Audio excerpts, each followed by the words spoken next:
Hello and welcome back to Franklin Covey's On Leadership podcast series with Scott Miller. That's me.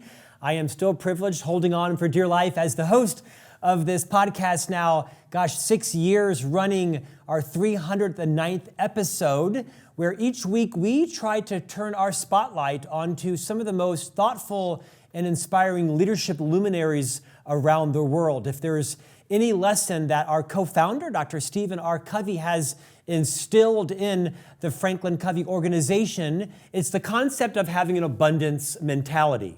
Franklin Covey, we think, is the most trusted leadership firm in the world, and we're experts at some very specific areas, but we aren't experts in everything, which is why we love to take the spotlight, the literal platform of this podcast, and shine it on people around the world. It might be someone that is a business titan or a CEO or in the C-suite. It might be a famous researcher or a not so famous person that experienced a leadership struggle and has come out of it with great insights and practical applications. And so each week we take great privilege in being able to spotlight both authors and leaders around the world, as well as some of our own inside of Franklin Covey. So 4 or 5 times a year out of 100 plus episodes, we turn the spotlight onto one of our own. And today, I believe it's his 3rd or 4th appearance in 6 years, we have the privilege of having a repeat guest. He was, in fact, our very first guest. Now that took some courage, because if you look at the first 4 or 5 episodes,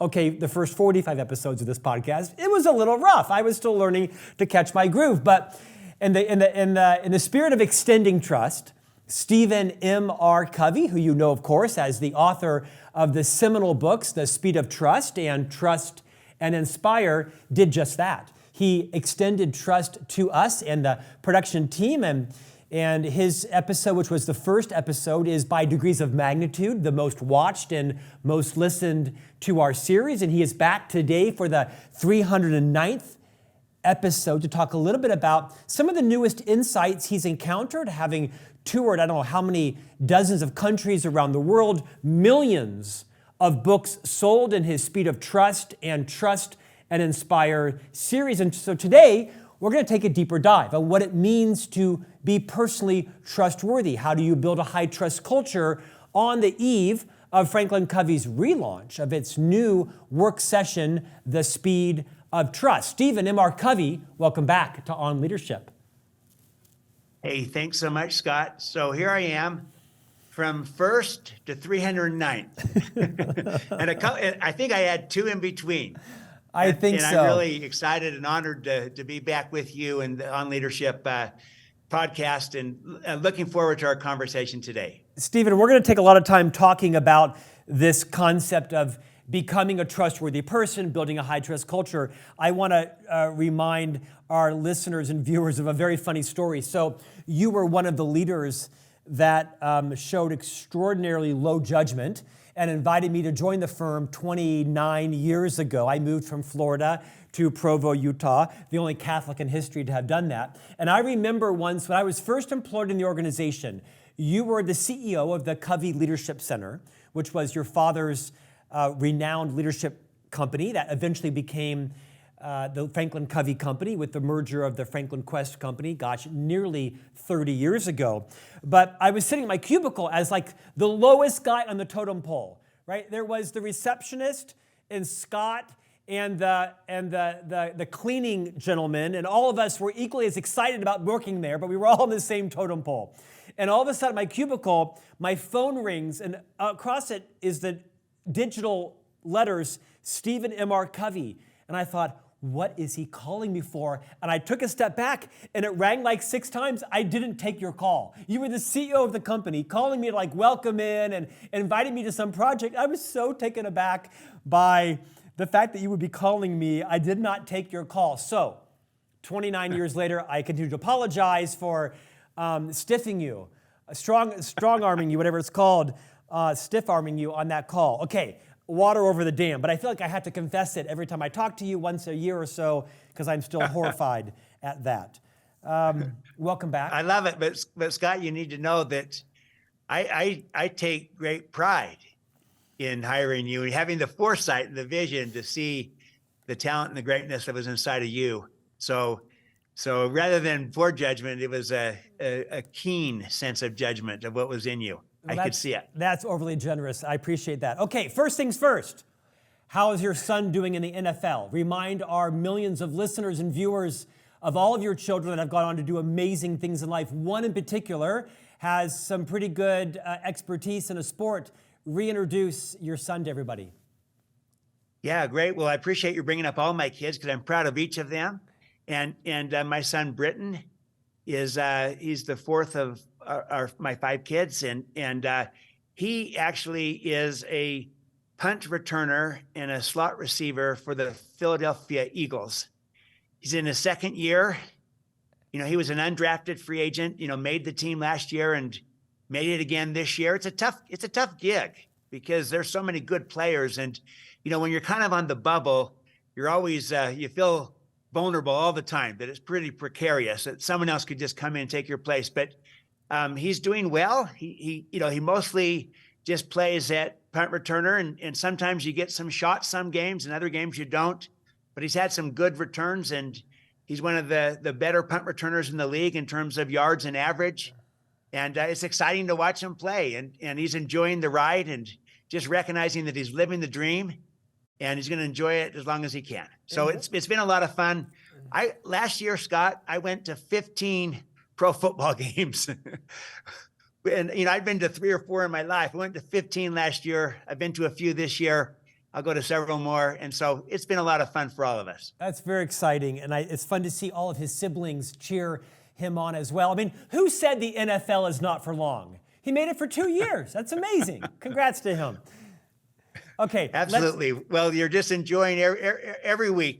You appreciate for where you're at and have fun, and hopefully not for long, continues for a little bit longer. Exactly. You can see the pride and delight on your face. Okay, let's rewind a little bit. I introduced you, reminded everybody that you were the CEO of your father's private leadership company where I started my career, the Covey Leadership Center. You and others are responsible for shepherding what is your father's incomparable impact on the world for many decades. Your father passed about a decade ago, but of course his book, The 7 Habits of Highly Effective People, had a profound impact on not just the way that you lead, but the way that you write.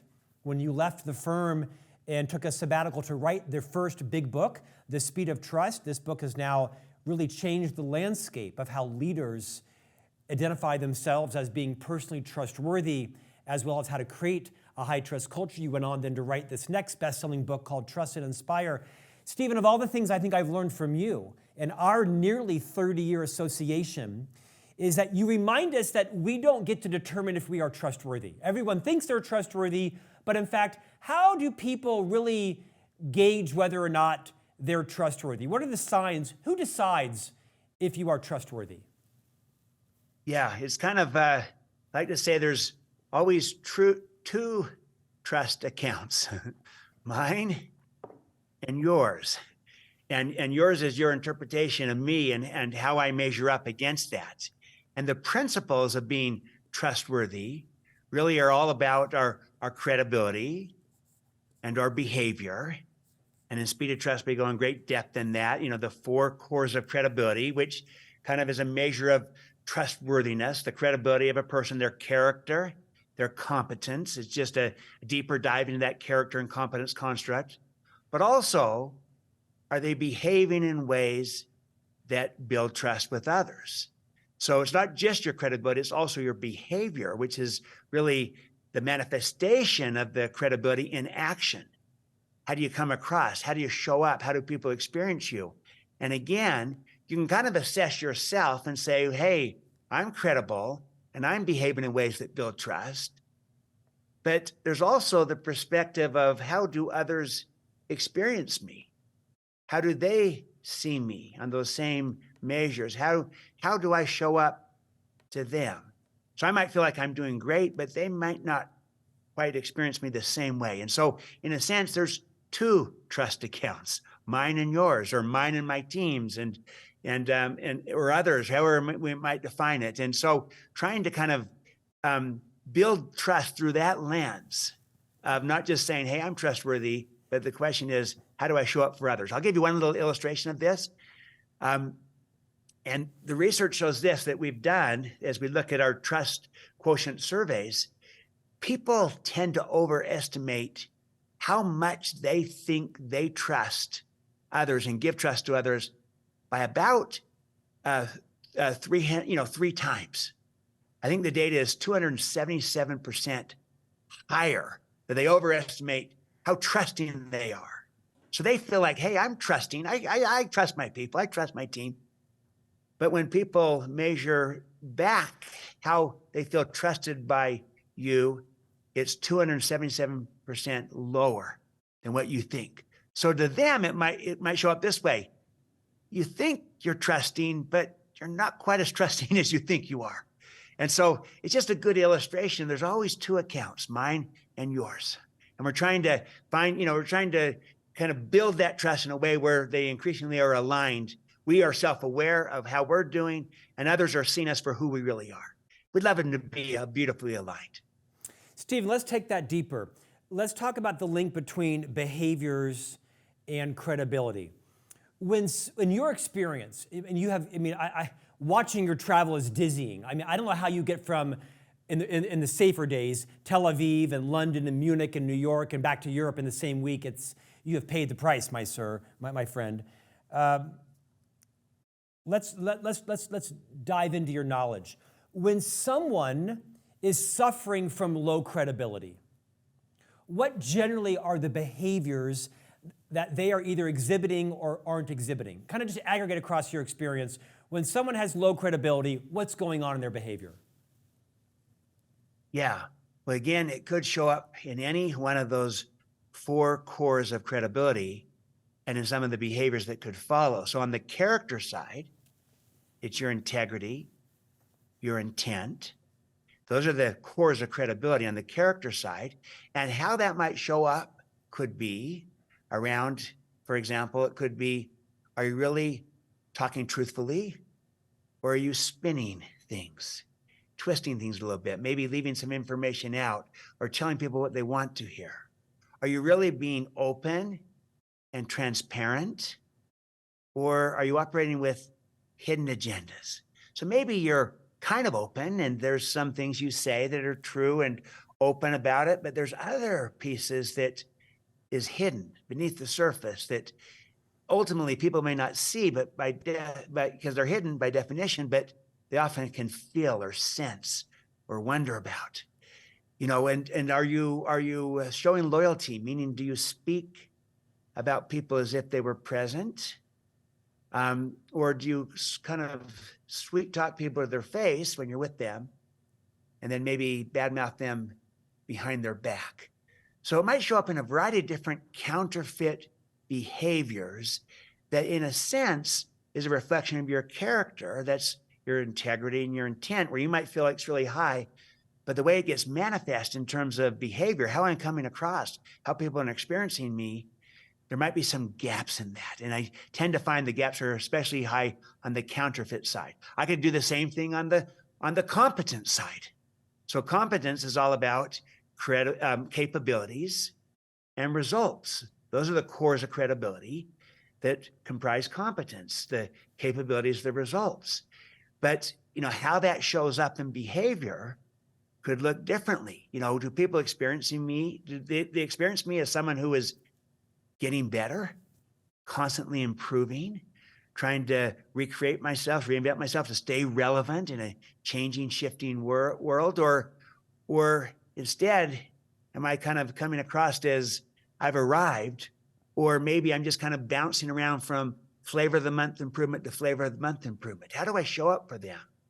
Am I really delivering results, or am I just more sometimes busy, but not necessarily productive?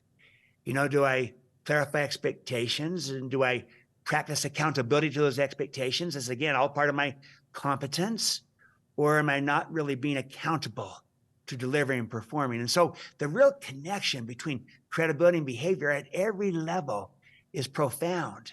And then the combined character and competence behaviors, where you look at both all aspects of the character, all aspects of the competence, those 4 cores combined. Things like, do I listen first? And, which my father called seek first to understand, then to be understood?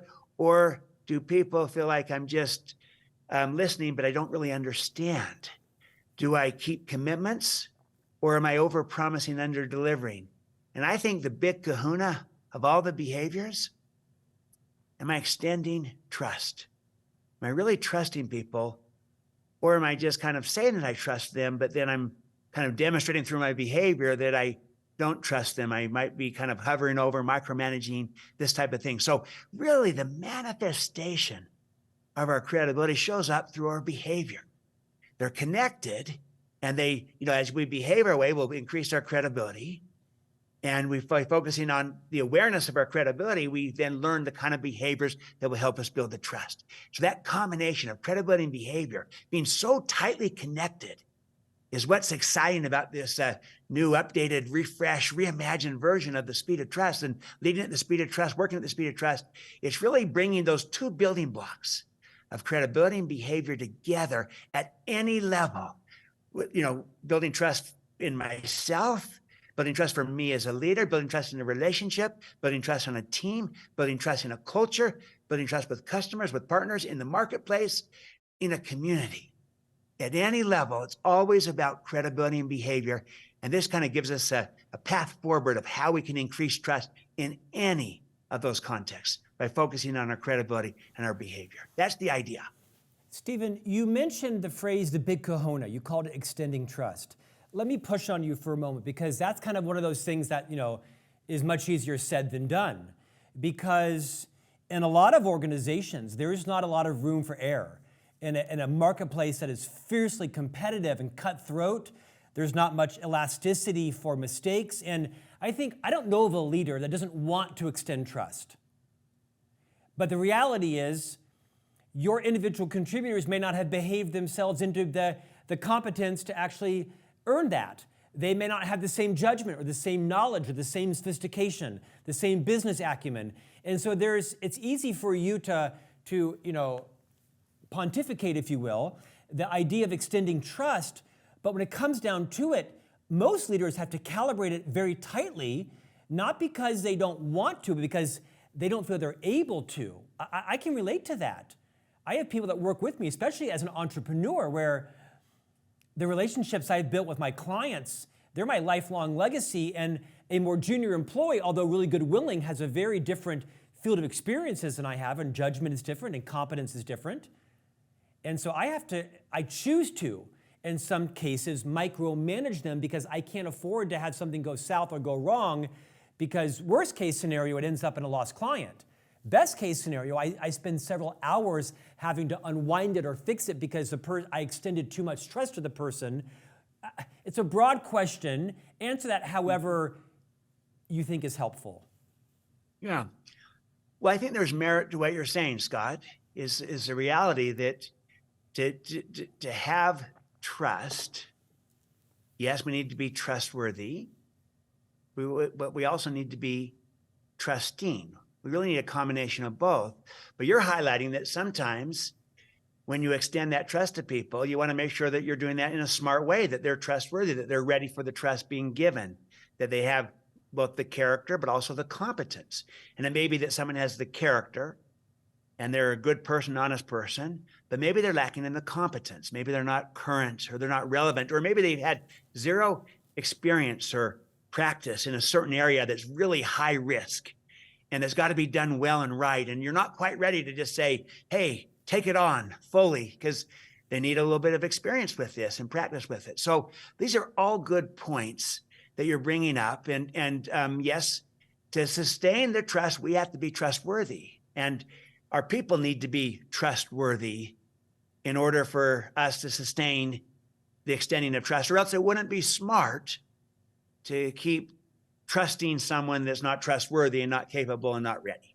So I acknowledge that. And I call this smart trust, which is trying to add a real nuance to this, that it's not just a one size fits all, go out and trust anyone and everyone, regardless. That wouldn't be smart, not in today's world, because there's too much risk. Too many things can go wrong.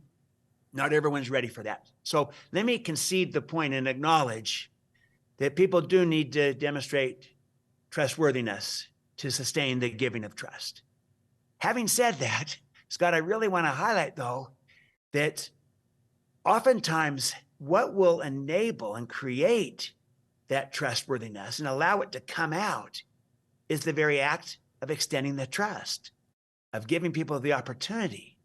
And again, with good judgment.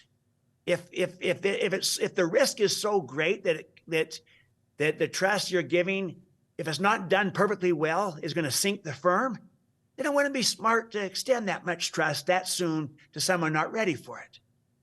But most of life isn't about that. There's usually opportunities where you can extend some trust, and maybe in other cases, some more trust and some more. And as you give it to people, people receive it, they return it, they tend to trust you back, but also they live up to it. They rise to the occasion. They perform better. And they develop, they grow, they develop new capabilities and new competencies because they're given an opportunity and a chance. And it can become a virtuous upward spiral of trusting people and then people living up to that trust being given and developing more capabilities so that they are more trustworthy. And then you can give them another round of trust and so forth. So it's good judgment. It's not a one size fits all. And we got to have smart trust. But I do want to say this, that in the equation of, if you look at it this way, trustworthiness times trusting equals trust. I think that more often the greater gap is less in that people aren't trustworthy, although sometimes that can be the case, and more often that we're not trusting enough. The data shows that we think we trust 3 times more than we do, as I mentioned, and that we need to be able to give that trust to receive it, to get it back to us. And so I do think that leaders need to extend trust to their people. They also need to develop their people. And sometimes the very act of extending trust develops the people. They need to be smart about this, use good judgment, but we've got to extend trust. And look at it this way. If we're not able to trust our people, especially to do certain roles and responsibilities that they've been hired to do, we either have a hiring problem, that we're not hiring the right people, or a leadership problem, that we don't understand leadership, how leadership implies it, the extension of trust. And now maybe, again, there's a development issue, and so we got to find the ways to give them those opportunities. But I think we've got to become more trusting as leaders. I think that's the bigger gap. And I'm not naive to it. Your point is valid, but I still maintain that this is the bigger gap in the creation of trust, is that we're not trusting enough as leaders. Now, don't do it blindly. Always have clear expectations with an agreed upon process of accountability to the trust being given. And that way you can mentor, you can coach, you can help. If you build the agreement together, you don't need to micromanage because the agreement governs. So build an agreement together with clear expectations, with accountability to those expectations around the trust being given. And then suddenly the agreement governs. And there's still control built in. It's made, if it has to be done right, then that's built into the agreement to make sure it's done right. But that looks and feels different than I extend trust to you and then I hover over and micromanage your every move. That's different than we've built a robust agreement in this situation because the risk is so great. We're going to report back quite frequently while you're learning how to do this, but that looks and feels different than I'm hovering over you and micromanaging your every move. So that's what I would say. Use smart trust, apply smart trust, not a one size fits all, but I think as leaders, we've got to become more trusting and give trust more frequently. Can I give you a fun example of this one, Scott? Yes, please. And then I'm going to push a little further on you. So buckle in. Okay. Well, here's an interesting example. So I did some work with a great company, Fractal Analytics. And they're an analytics company, artificial intelligence, other things. And so they're very analytical, very bright, brilliant people. But they're very analytical as well as, they're an analytics company, as you'd expect. And so they found that they had really smart people, really bright people, very trustworthy people. But then the great opportunity for them to create more trust was to extend more trust. But because, again, they saw the world through the lens of analytics, it was very easy to start with, we don't trust till you prove that we should. So they went to great steps, and they actually created a new value. And this is their founders, Pranay and Shrikant, brilliant. Again, the company based in New York City and India, joint headquarters. And here's the premise of it, this new value. They said, extend extreme trust. And they made it extreme trust to kind of make the point. They wanted to break through the paradigm of you got to be really analytical to the extreme of analytics of, that's who we are. And they're trying to say, let's shift our paradigm and let's extend trust, and not just a little trust. Let's extend extreme trust to make the point. We've got to become far more trusting, challenge ourselves, push ourselves, because we're hiring extraordinary people, and we're going to lead out by extending trust to them. And I thought it was really a profound way of approaching this to try to better find that balance. And it is a balancing act. It's good judgment at the end of the day. It's smart trust, but it's got to have both halves, being trustworthy and being trusting. So I'm certainly inspired. And I remain not unconvinced, but I remain a little suspect, because I want to push on you one step further on this. The world seems unrecognizable right now, whether it is the vitriol in American politics or the nightmare of death and war in Europe and Middle East, whether it's the labor battles in the automotive industry or the entertainment industry between the creators and the laborers and the leaders of the organizations. Seems like I've not seen our country inflamed in lower trust in my lifetime. And it seems to me, Stephen, and I'm probably prejudiced on this, but I've been both an individual contributor and I've been a leader of people. It seems like the conversation is typically that individual contributors, the backbone of companies, people who do the work, they're not necessarily up in senior leadership, that they feel like leaders don't trust them. It's a common phrase, well, if you just trust us more. Our culture is that you don't trust me.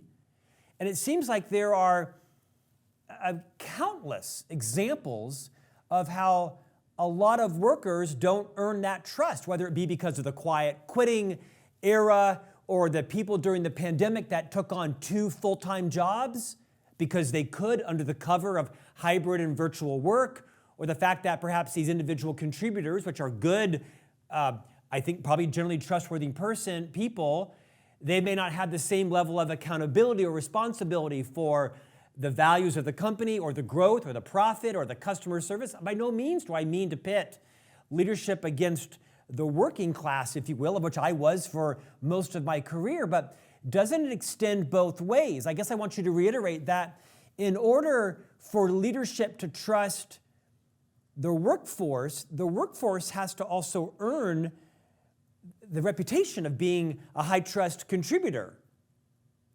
Talk about that dissonance that still exists in a lot of companies there. It isn't just that you don't trust me, but that you have to prove that you are also trustworthy. Yeah, no question. I think it's, again, Scott, it's a good point. And I agree.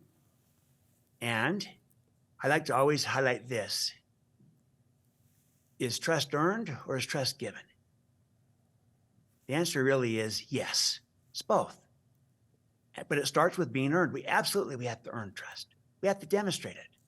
We have to demonstrate our character. We have to demonstrate our competence. We have to behave in ways that build trust, that earn trust. And that's true not only of leaders, it's true of individual contributors. They also need to earn trust. And so everything I would say to you as a leader, that leaders go first and that you demonstrate trust, you earn it through your character, through your competence, your credibility, as well as through your behavior. I would say a similar thing for individual contributors. We earn trust. We demonstrate our credibility. Our trustworthiness. We demonstrate we behave in ways that earn trust with people. And as we do that, as we earn the trust, we'll get more trust. So yes, that principle applies to everyone at every level. We earn trust, but it's not enough merely to earn it, to be trustworthy.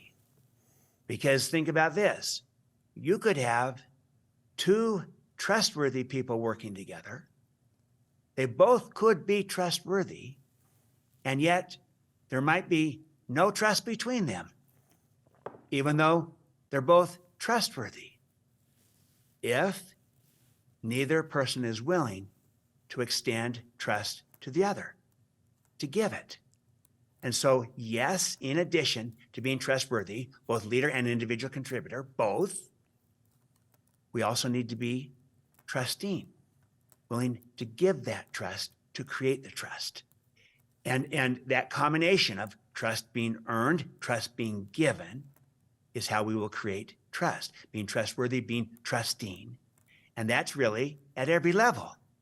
And so I believe that needs to happen, because I'll tell you what, if it's obvious that if the workforce and if an individual contributor is proving untrustworthy and not behaving in ways that build trust, then yes, it's not smart to continue to trust that person time and time again. I agree. But I'll tell you what, someone needs to go first. And it is the job of the leader to go first in a smart way, using good judgment. That's why we hired people. And the danger, if we don't go first, is that distrust tends to create more distrust, and people live down to the distrust that you show them. When you don't trust them, they tend to kind of live down to that distrust. And maybe it disengages them further, so that they do take on another job because they feel so disengaged from this. And maybe you perpetuate the very thing that you're worried about, that you're seeing. And you could find yourself perpetuating a vicious downward cycle of distrust and suspicion, creating more distrust and suspicion, and everybody feeling justified in the process. Distrust is contagious. But thankfully, so is trust. And trust and confidence can create more trust and confidence. And when you tell people, I trust you, and then demonstrate that through your behavior, you build the agreement together with expectations, with accountability around the trust being given. People tend to live up to that trust. They tend to rise to the occasion. They tend to perform better. And if they don't, well, the agreement that you built will manifest that, and we'll say, hey, there's gaps here. We got to live up to this to keep getting this kind of trust. But this is a way to counteract the low trust world that we're operating in. And I acknowledge the world all around us is very low trust. And that does affect us. It does affect how we view people and each other. But as leaders within our organizations, we need to lead out in extending trust to others in the appropriate ways, so that they can live up to it. And that can become a virtuous upward spiral, creating the very thing that we would like to see. The trust and the confidence, creating more trust and confidence, and people reciprocating and returning the trust, and people developing new capabilities so that they're more trustworthy, and they grow and they develop and they perform better. The research shows about 3 times better when they're trusted. And so your point is right. I'm not going to say, no, people don't have to be trustworthy to trust them. I am saying sometimes the very act of extending trust to people is what helps them rise to the trust that you're giving and become more trustworthy and develop the capabilities and the capacities and the competencies that they need to have, and to behave in the ways that build the trust, and to reciprocate and return the trust to you. And someone needs to go first. I believe it's the job of the leader to go first. So your point is valid. I'll concede it. And I still think our bigger challenge today is that we're not trusting enough of our own people, of our own teams. And we've got to give more. Let me give you one more story on this to show you again, I'm not just operating in a naive Pollyannish world. So I just was in Metzingen, Germany, a couple of months ago. I was with the CEO of Hugo Boss, Daniel Grieder. And Hugo Boss is, the big global fashion retailer. Some 17,000 employees, operate all over the world. Great brand. Well, Daniel Grieder had come into the organization 2 years earlier, and he came from the outside. So he was new to everyone there. But here's what he did the first week on the job. He got together with the top 100 leaders of the company or so. And he got together with them and he presented a choice. He came to them and said, "Team, we have a choice." And he framed it this way. He said, "We could spend the next year getting to know each other. You getting to know me, me getting to know you. You deciding whether you can trust me, and me deciding whether I can trust you. We can do that, and we'll spend the next year. And you know what? We'll waste a year.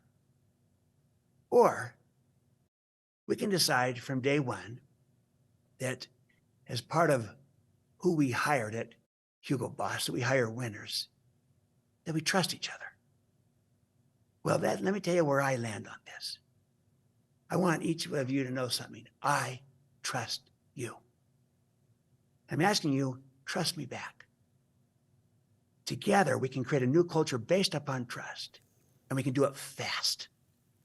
Now look, Scott, this was not the culture. This is Germany. People tend to lead more with suspicion. This was quite countercultural.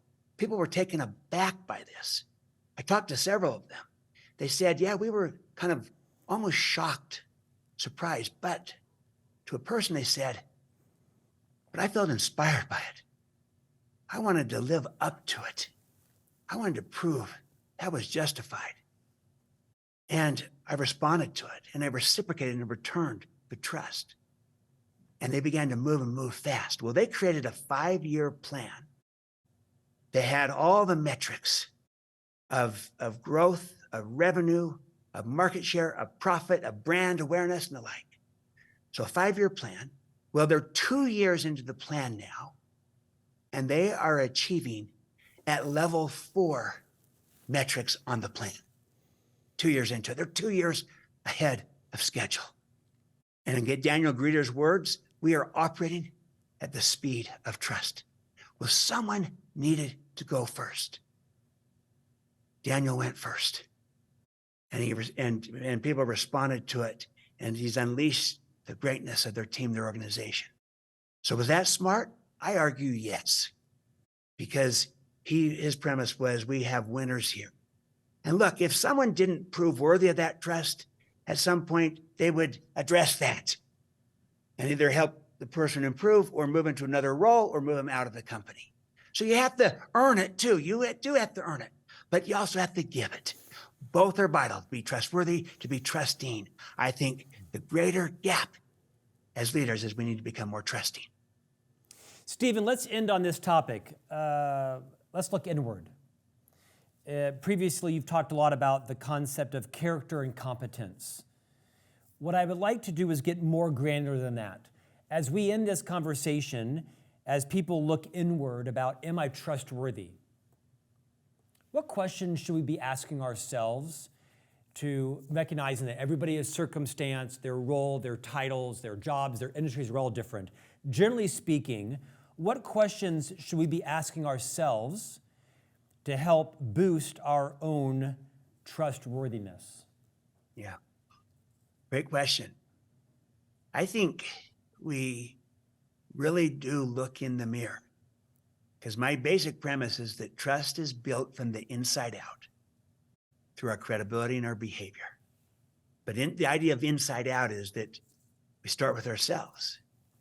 And rather than looking out the window and saying, as soon as he changes or she changes or they change, as soon as the boss changes, as soon as the company changes, then we can build the trust.